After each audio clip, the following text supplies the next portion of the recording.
Hello there. This is the family doctor.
Lie still there, Griff.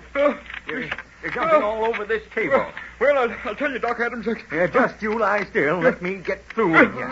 And tell me later. Griff Miller. What in the world's the matter with you? Gosh, still Friday. How do you expect me to give you this treatment if you act like a 2-year-old baby? Oh, Doc, you're tickling me so I can't stand it no longer. Tickling you? Yeah.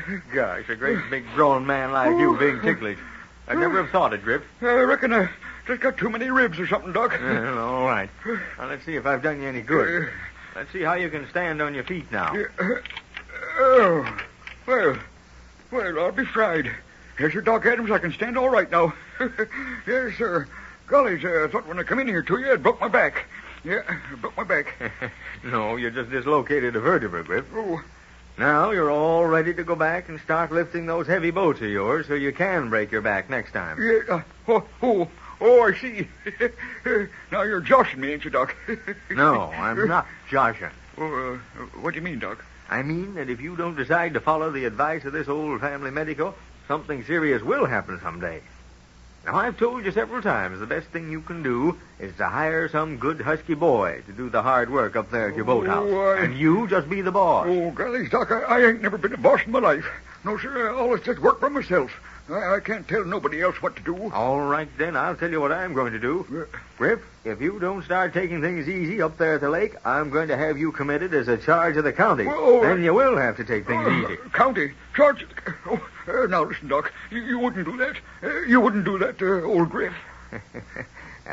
You know I wouldn't, Griff. Oh. But please, for my sake, take it easy, will you? Gosh, till Friday, I've got a lot of other things to think about. A lot of other people to take care of. I can't be forever fixing you up for something that's your own fault. Oh, well, all right, Doc. Now, will you promise to find a young fella to do your hard work for you? Yes, I guess I'll have to. Sure thought this old carcass could never wear out, Doc, but reckon it has. Yeah. Reckon it's plumb wore out. Well, not quite, Griff. Anyway, just be thankful that old brain is still functioning. That's the most important thing. Gollies, Doc. What's the matter now? I just got to thinking. What in tarnation would Cedarton and Dunlap County do without you? Me? Oh, well, I guess you folks will get along all right. But don't worry, Griff. I imagine I'll be here for some time to come. I'm afraid Grant Adams, M.D., is a permanent fixture here. And we're all glad of that, Doc. Yes, sir, all glad of that. Well, thank you again, Doc Adams. I better be getting on up to the lake. All right, Griff. Yeah, there's the phone. Well, goodbye, Griff. See you soon. Yes, sir, Doc. So long. Hello, this is Dr. Adams' office. Oh, yes, honey. Oh, I'm about through now, I guess. Just have to clean up the office, put the instruments in the sterilizer. And... What's that? Oh, Mrs. Forrest. Marvin's mother? Up there? Oh, I see. Wants to talk to me, huh? Well, all right, Lou. I'll be right up home in a jiffy. Yeah. All right, honey. Goodbye. Mrs. Forrest, eh? Wonder what she wants. She's paid her account. Well, nothing like finding out, I guess.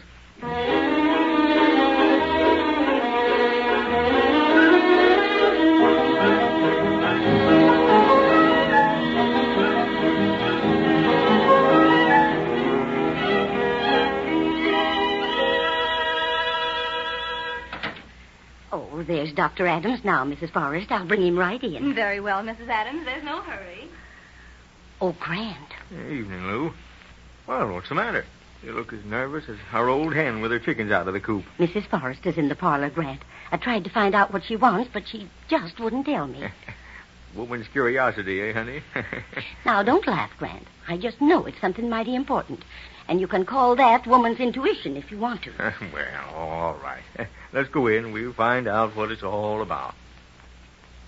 Well, good evening, Mrs. Forrest. Good evening, Dr. Adams. It's good to see you again so soon, and under slightly different circumstances than when we last met. Yes, slightly different. I don't want to embarrass you by continually thanking you for saving Marvin's life, Doctor, after that horrible accident.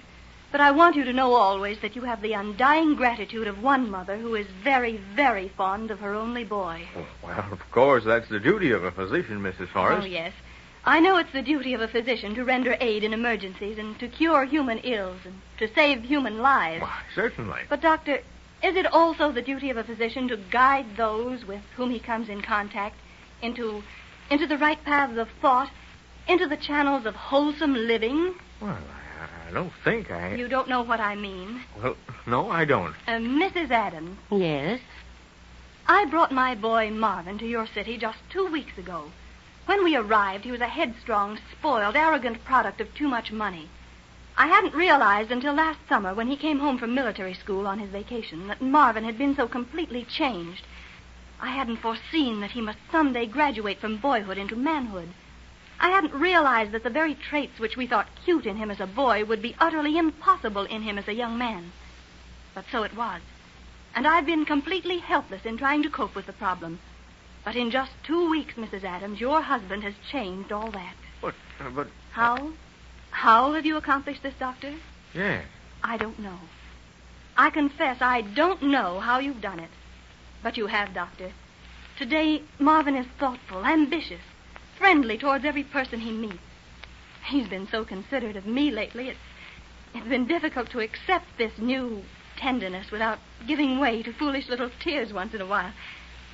And I know, Dr. Adams, I know as surely as I know there's a heaven that you have been the direct cause of this transformation in my son. Well, I don't know what I can say to all this. I don't expect you to say a thing, Doctor.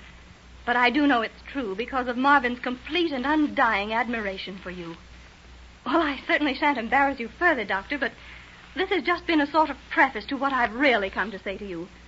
To you and Mrs. Adams. Oh, so? Yes. Mrs. Adams, it will undoubtedly surprise you to know that I had heard of the doctor, heard of him many times, long before coming to Cedarton. Oh, really?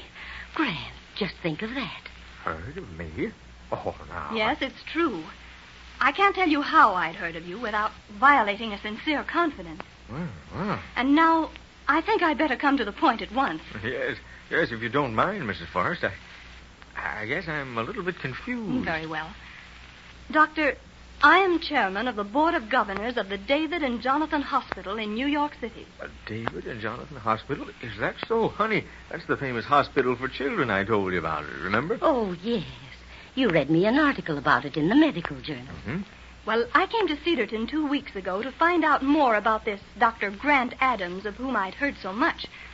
I didn't realize, of course, that my errand of investigation was going to be brought so close to me, that my decision was going to be made so easy for me. But I have made my decision. I've communicated with the other members of the board, and they have concurred heartily with my plan. And so, Dr. Adams... Yes? As chairman of the Board of Governors of the David and Jonathan Hospital, I offer you a position on the medical staff as head physician in charge of the clinic. Oh. Grant. Well, gosh, you're frightened. Grant. Oh, excuse me, I didn't think what I was saying. Doctor, Mrs. Adams, I know Cedarton needs you. I know how you love this little town. I'm fully aware of the great love the people here have for you both. But we need you, too.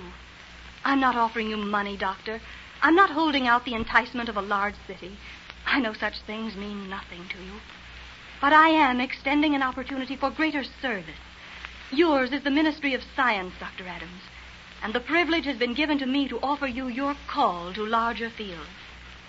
I know, of course, you'll want some time to think this over. Yes. I don't want to hurry you, but I must return to New York very soon. So, when do you think I may call back to receive your answer? The answer? Oh, yes. Well, yes, of course. Grant, Mrs. Forrest is asking when she may call for your answer. Oh, yes. Well, Mrs. Forrest, the doctor generally spends his Sunday afternoons at home, and I think if you call next Sunday, that is, if you come for tea... Why, of course, I shall be happy to join you for tea. Well, then, until next Sunday. And I know deeply in my heart that your answer will be the right one. Goodbye, Mrs. Adams. Good afternoon, Mrs. Forrest. Goodbye, Doctor. What's that? Oh, yes. Yes, goodbye. See you Sunday. Yes, thank you. Goodbye. Oh, Grant, just think what this means. Yes. I am thinking, honey. Leaving Cedarton. After 20 years. I just can't imagine it. Saying goodbye to all the folks that have been our friends for so long. The Blisses, the Windsors, and Mrs. Webb and the Maynards. And leaving this old house where Grant Jr. and Alma and Fred used to play. Where they grew up and went away, and where Grant Jr. and Nell were married. Oh, don't, honey, please. Oh, no. Of course, dear, I'm sorry. I just sort of let myself go for a minute. What are we going to do, Grant? What are we going to do? Lou? Well, I'll tell you, Lou.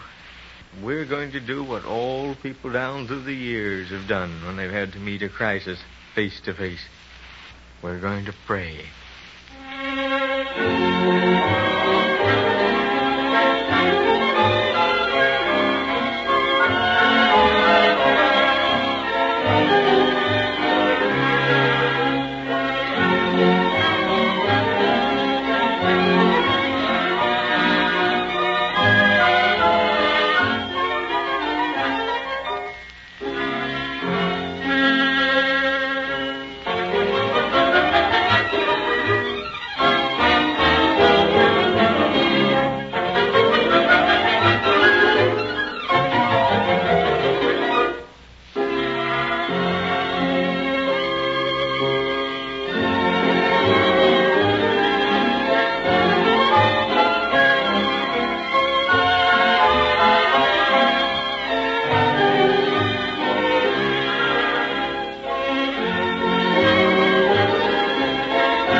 This is the family doctor.